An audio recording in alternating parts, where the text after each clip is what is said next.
মুক্তিযুদ্ধের পর গত ১১ নভেম্বর প্রথমবারের মতো বাংলাদেশে নোঙর করে পাকিস্তানি পণ্যবাহী জাহাজ। এর মধ্য দিয়ে দীর্ঘ প্রায় ৫২ বছরের ইতিহাসের অবসান হয়।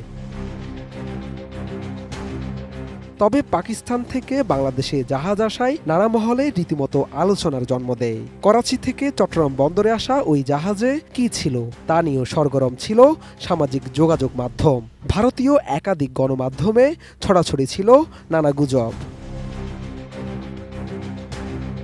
এরই মধ্যে জানা গেল মাত্র কয়েক সপ্তাহের ব্যবধানে বাংলাদেশে আবারও আসছে পাকিস্তানি পণ্যবাহী জাহাজ। এ নিয়েও সৃষ্টি হয়েছে নানা কৌতূহল। কি আসছে এবারে জাহাজে, এমন প্রশ্ন আছে জনমনে। জানা গেছে পাকিস্তানের করাচি থেকে পণ্য নিয়ে আসা আলোচিত সেই জাহাজই আবারও চট্টগ্রাম বন্দরে আসছে। আগামী ১৯ ডিসেম্বর MV ইউয়ান জিয়ান ফা জং নামের জাহাজটি কন্টেনারবাহী পণ্য নিয়ে চট্টগ্রাম বন্দরে পৌঁছার কথা রয়েছে।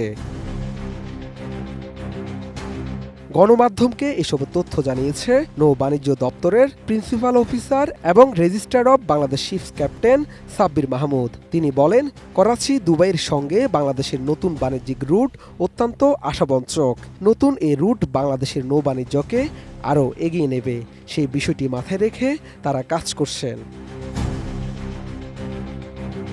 বিষয়টি নিয়ে চট্টগ্রাম বন্দরের chairman rear admiral SM Moniruzzaman বলেন, পাকিস্তানের করাচি বন্দর থেকে লাইনার সার্ভিসের মাধ্যমে প্রথমবার গত ১১ নভেম্বর এইসার শিপিং লাইনের অধীনে MV ইউয়ান জিয়ান ফা জং নামে জাহাজের মাধ্যমে ৩৭০ একক কন্টেনার নিয়ে চট্টগ্রাম বন্দরে পৌঁছে। পরদিন ১২ নভেম্বর কন্টেনার খালাস করে চট্টগ্রাম বন্দর ত্যাগ করে এই জাহাজটি।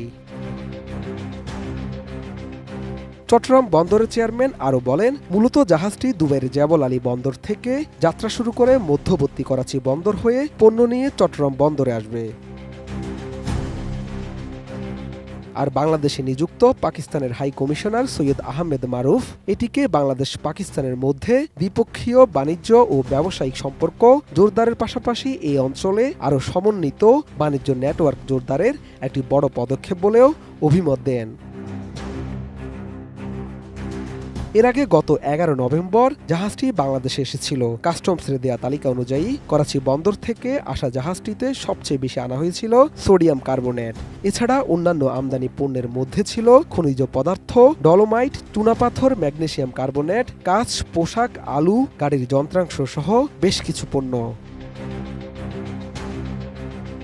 শাহাদাত রিফাত, ATN নিউজ, ঢাকা।